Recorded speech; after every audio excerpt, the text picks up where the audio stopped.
who is your inspiration, if any, in sprinting? Like someone you look up to, like. Someone like a Justin Gatlin or Shelly-Ann Fraser-Price or an Allison Felix who just had a long career of being excellent at a high level, performing and getting the job done. I look up to people like that.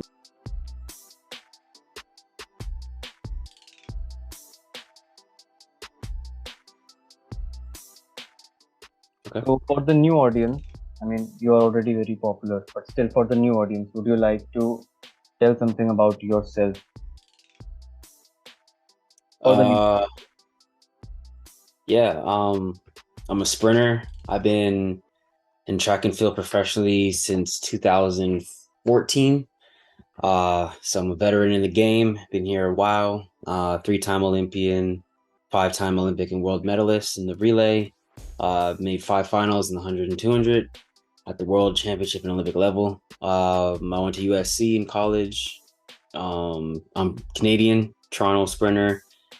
Born and raised in Toronto, moved to LA for 4 years, and then now I live in Florida, where I've been for the remainder of my professional career. I'm a social media guy, so a lot of people know me from YouTube at Aaron Kingsley Brown, also on Instagram at Kingsley SC, where I post a lot of videos about my life as a professional sprinter and really just trying to spread the message about what it's like to be a professional athlete in the track and field world because a lot of people don't know. So I'm trying to help people out, younger athletes, figure out how to go pro. And yeah, I'm a family guy. I have a son. I'm married with my wife. Happily married, and just living the dream. Sounds great. Excellent, sir. So, how did you? I mean, when did you got to know that you are made for sprinting? When did you join the sport, or was it natural to you? Did it come naturally to you? Yeah. So when I was younger, I always knew I was fast because I always played all kinds of sports just to burn off energy because I was a hyper kid. And I played soccer, I played basketball, I played football, and all the sports I was just super athletic and noticed I was faster than everybody. And I never really thought anything about it, but I had different teachers and coaches say like, yeah, you should come up for the track team and see if you can, put your speed to the test. And so I did it just for fun. And I remember there was a big race with my entire grade where we're all out on the field, and they said, "Okay, everybody run to the other side of the field." And I won that race. And then he said, "You're coming out to the track team." And I came to the track team, and then he was giving other kids a head start, and he kept seeing how far they can start ahead of me, and I could still beat them in a race.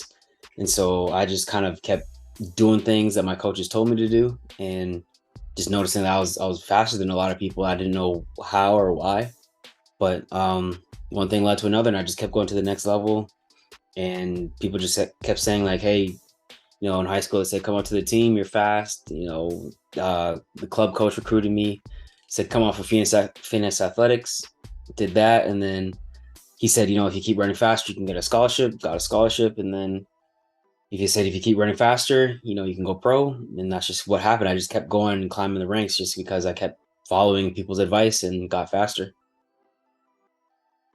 So, what were the challenges that you faced during this journey? Were there really any challenges, or it was easy for you? Sounds like. No, there's definitely challenges. Like raw talent only gets you so far. So eventually, you're gonna find people who are just as talented as you or more talented. So my challenge was being able to practice and put in the hard work and improve my technique and do those little things when it got hard and I wasn't winning. Because it's easy when you're winning and running fast. Um, because excuse me. Because when you're winning, it's all fun and games, and like you just want to keep going, and everyone's telling you how great you are. But the biggest challenge was when I started losing and when I would get hurt because I'd never really been hurt in my life, and I tore my hamstring my senior year in high school when I was supposed to go on and break the 200 record at OFSA. So I had to rehab for the first time, and I remember I tried to run like a couple days after I tore my hamstring, and I didn't understand that like being hurt, like I actually couldn't run, and that was something new for me where I wasn't able to perform.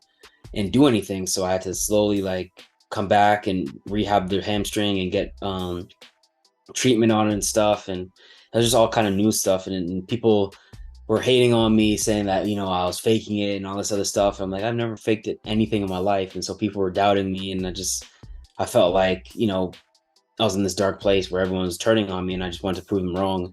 And I ended up, getting healthy again, making with the World Junior team, and then I got bronze at the World Junior Championships. So, I came back and proved everybody wrong that was, saying that I was faking and all that stuff. But, excuse me. Yeah, that was the biggest challenge, was just learning how to stay committed when everyone was turning on me and not supporting me, and telling me how great I was, and I was hurt and not running fast. Definitely, that is exactly what happens with most of us. Until we prove ourselves, people doubt us, and that is the thing. And so great to know that you did prove them wrong with all your Yeah. hard work, and I respect that, and everyone respects that, or should respect that. Great. So right now, what is your focus? Next year's Paris Olympics, and apart from that, are you planning for any other competition as well? Yeah, so at the end of this year, there's the World Championships in Budapest. So that's my big goal for this season. But before then, of course, I have to qualify at the National Championships in July. And, there's going to be diamond leagues and stuff like that before then to get me ready. But the really big meet this year is going to be the World Championships. So everything is preparing for that. And I'm training for that, trying to make sure that I'm in the best shape that I can be by then, so that I can hopefully get on the podium. That's my goal. And I really want to set myself up for Paris 2024, where I want to do really well. Sounds great. All the best to you, sir. And Appreciate it. who do you think is going to be your toughest competitor, if any, according to you? Yeah, I mean, everybody that medaled last year in Eugene. So, Fred Curley, Trayvon Bromell, Marvin Bracey in the 100. You got guys like Christian Coleman, Michael Norman, who stepped down, Andre DeGrasse will be back. The Jamaicans, Oblique Seville, Keem Blake. All those guys are really talented. Definitely leaving out some more people in the 200. Arian Knighton, Kenny Bednarik, my teammates, Kyrie King, Jerome Blake, all those guys, they could all be factors. So there's a lot of talent in the world right now. A lot of people are running fast, and it's really just going to be a mental battle and who can rise up to the challenge at the biggest moments. And so, like I said, like earlier, my biggest challenge when I was younger was meeting people who are just as talented as me or faster, and still being able to get the job done and win. So I think that's the same thing at this level, where you're going to find people who are naturally talented or more talented than you are, and you got to rise up and get the job done. So yeah. So, what was the most important win for you? That one particular win that is there for every athlete, that it made them knew that okay, now I have made a secured a place for myself. What was that one particular championship or that one particular race that was very important for you to win? um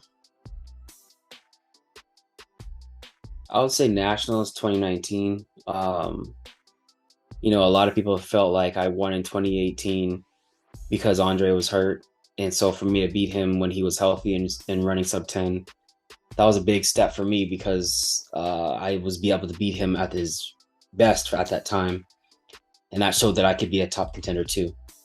So psychologically for me, that was a big win, and something I needed to do to validate my win in 2018, and also prove that I'm one of the top guys in the world. And I feel like a lot of people looked at me differently after that. I went on to make my first world championship final in the 100 and 200 in Doha that season. And that was always a big knock on me, is that I couldn't make the finals. And, I was just a relay guy. But I feel like that win helped set me up for the rest of the year and gave me the confidence I needed to go on to make world championship finals and overcome that hump. Okay, sounds great. So, who is your inspiration, if any, in sprinting? Like someone you look up to, like someone who really motivates you, a senior of yours or a teammate, anyone who is it? I look up to people who are able to do it for a long time and have longevity. So someone like a Justin Gatlin or Shelly Ann Fraser Price or an Allison Felix who just had a long career of being excellent at a high level, performing and getting the job done. I look up to people like that, and I'm 30, turning 31. So I've been in the game for a long time, but I look at those people and they're able to go on and get medals at ages where people thought they should be retiring. So I draw inspiration from that, and I just want to make sure that I don't look at age as something that's going to hold me back and limit me. I can still break my personal best by a wide margin. I can still get faster. I can still perform at a high level and top off my career with great performances and great seasons back to back. I have a lot of opportunities in front of me. I have Worlds and then the Olympics next year and then Worlds again. So a lot of opportunities to go get medals individually. And a lot of people think that I can't do it, but um, I look at those people as inspiration because they're able to do it even when people counted them out. So, you know, I'm trying to do something similar. Yes, Jason Gatlin, right. He came back and he became the world champion again. So that is something not everyone can do once they are off the track. That's Yeah. correct.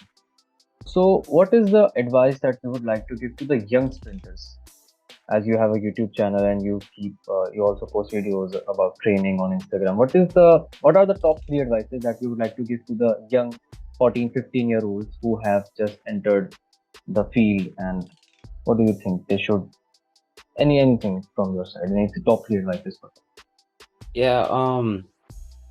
There's a lot of information, especially in the social media age where everyone is posting stuff and you see everybody else and what they're doing. And it's very easy to get caught up in that and feel like you have to copy the pros and do the latest and greatest workouts and all the secret stuff. And there's like, all these things that you're trying to keep up with. But really, it's just about doing what's best for you, finding a coach who can find a program that's tailored to you to get you faster, and stick to that.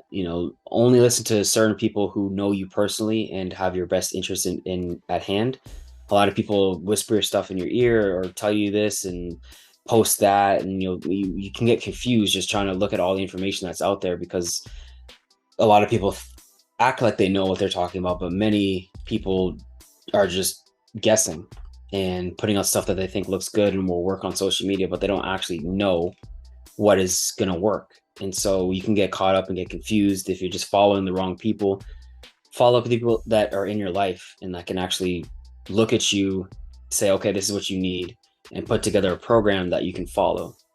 So don't get caught up in the latest and greatest that you see online and all the viral posts, and look at pros and what they're doing and think that you have to copy exactly what they're doing. But you don't know why they're doing what they're doing. You have to understand why you go out there and train and how to apply yourself and go through a system that works for you because not everything works for you. If you're a tall sprinter trying to copy a little guy, that's not going to work for you because you don't have the same body type. So the same way with technique, like someone might do a certain drill or a certain running style, but that might not work for you because you're not built that way and you don't train that way. So you have to understand why you're doing what you're doing. And the best way to do that is be in a sprint group if you're a sprinter with a coach who is proven and knows how to look at you and mold the program to you. So don't get caught up on all the information that's out there and being posted. And I know it's very tempting because a lot of people are fast and or say that they're fast and say that they have this and that, but just trust your process and do what works for you. Right. Actually, with that, I've come across many concepts when it comes to sprinting. Like one of the famous concept is toe dragging. People toe drag when they start, and some of them really do it even in the competition. Some of them do in the training. But when the young athletes, they actually see them doing that, they are doing it all the time.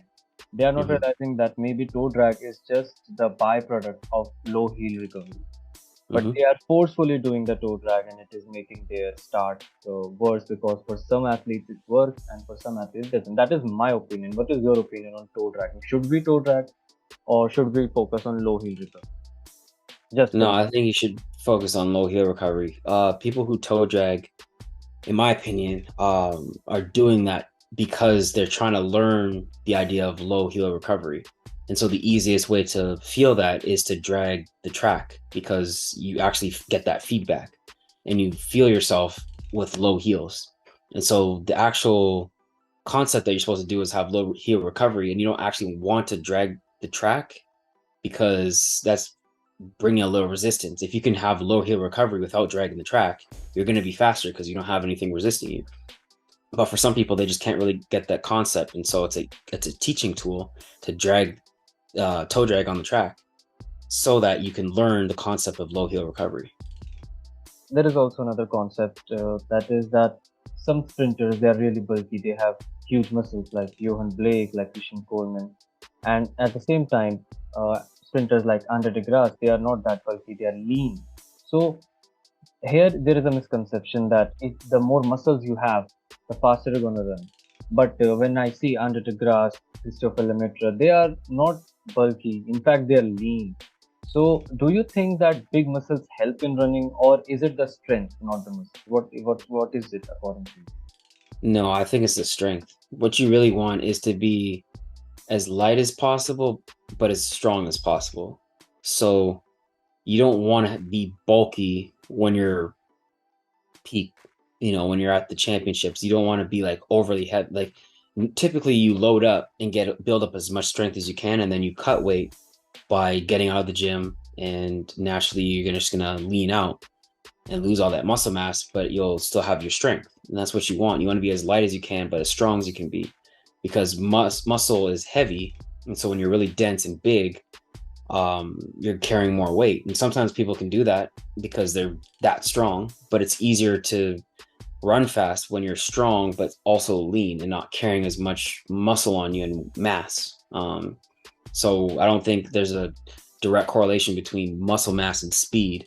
You want to build strength, but at the same time, not be bulked up and heavy. And if that's a byproduct, some people's body types are just naturally big. Like a Johan is just a naturally big dude. So he's going to have a lot of muscles, but I'm sure in his weight program, he's not bulking up before a big championship. Like he's cutting some of that back so that he could be leaned out and still strong. So the ultimate aim is to be lean as possible as uh, and having the maximum amount of strength with the lean body. Okay, Right. right. So with that comes next question, and that is that is I mean many of my subscribers here they ask. I know it's very common, and this might even sound funny because it is really common for U.S. track athletes and Canadian athletes to run sub 11. But here, if you run sub 11, it's a big deal because the national record itself is 10.25. So the question that I receive a lot in my comments is that can anyone run sub 11 seconds if they train the right way and eat the right way and recover the right way? Is it possible for everyone to run sub 11, or or does it depend on the genetics? I don't think everyone can, but I think a lot of people can. So, you know, some people just don't have any type of fast twitch muscles and they're just not genetically born for that. But you can not be like a freak of nature genetically, but still have really, really good technique, do the right things with your body, go to practice and get enough reps in that you can go sub 11. I definitely think that's achievable for a lot of athletes who are at least in decent shape. And it obviously helps the better physical attributes that you have. Like if you're taller or if you're short with really quick turnover, or you're just naturally strong or you're naturally fast, then yeah, it's going to be easier. But I definitely think a lot of people can go sub 11 if they train properly for it and have good coaching and they're in good environments. And obviously, it's going to be dependent on who you are and how you train and how your body type is. But I wouldn't say everybody, but yeah, a lot of people can. Some sprinters they train whole year. I mean, they do not take any rest. Like some of them take a rest for a month or two. So, what do you think? Is it necessary when you are a sprinter that you should train the entire year, or maybe you should take a month or two off to recover? What do you think it would be the right according to you? Yeah, so I always take 2 months off. So a month and a half to 2 months off after the season, typically between like September and October. And that's a break as much mentally as it is physical. So I definitely feel like you need a break because way we train, especially as professionals, now we're grinding and we hit it hard. So the body, if you don't take a break, you're just gonna break down and it's gonna, you're continually tapping the central nervous system and putting strain on your muscles and load and all that stuff. And we travel the world, so we're flying across, going place to place, running as fast as we can, training really hard at practice. And so your body needs a break, man. So you definitely have to step away from the sport in the off season and let your body to just recover and let your mind refocus. That's definitely something you need. Okay, so that's about it. I have asked most of the questions that my subscribers asked me. So is there anything that you would like to tell in the end? Any advice or anything that you would like to convey? Anything from your heart? Yeah, so I'm very passionate about track and field and I want to grow the sport as much as I can. So when you reached out and you said you're from India, I definitely want to take advantage of that because I feel like this is a global sport. It's a great sport to take part in, and anybody can do track and field, So, to all your subscribers, I would say keep working hard. Definitely subscribe to my channel because I put out a lot of stuff for beginner runners. So, if you're someone who's thinking about track and field and you want to get involved, check out some of my videos. I just put out a video about 5 tips I would tell myself when I was in high school, and that's basically tailored to young kids who are getting into track and might be confused on what you should do and how to get faster and stuff like that. And a lot of those tips will help you get on the right path. But you never know how far you can take it. I know you said that it's typical for a lot of people in India to be surprised if they run under 11 seconds, and in a place like in North America, Canada, or US, a lot of people do it. But that doesn't mean that an Indian can't be as fast as an American or a Canadian one day. All it takes is one athlete to go and break out and show that it's possible for someone out there to do it, and then the rest can do it. Like you saw a guy like Su Bingqiang in China run 983, when people thought that was impossible for an Asian to run that fast. So you never know if that could be you. So I would encourage you guys to have that mentality that you can go out there and be one of the best out there in the world. And it'd be awesome to have a fast Indian sprinter. That'd be really cool. So I would encourage all you young athletes out there thinking about getting into sprinting to go do it and have fun with it when you're at a young age and starting out. But don't put too much pressure on yourself. Just go have fun and take it meet by meet, practice by practice, apply yourself, do the right things. Listen to your coach, get in an environment where you guys are helping each other get faster and building knowledge and just being a part of the track community. There's a lot of knowledge out there. You just have to know which one's the right ones to listen to. And just focus on yourself. And yeah, I just want to see the sport be the best it can be. So if we get more Indian sprinters out there, that'd be awesome. Thank you so much, sir, from me and all my subscribers, and they're definitely going to love this. And I'm really glad that you accepted this invitation because you are a big sprinter. Usually, many sprinters don't, but you decided to come up and uh, teach us. So that is a great thing. That's a great initiative, sir. So you are doing great, and we have all the love for you from our heart. And I wish you all the best for the upcoming competitions, for Diamond League, for your national championship, for the World Championship, and even for the Olympics. And I hope to see you soon in some other day in another podcast.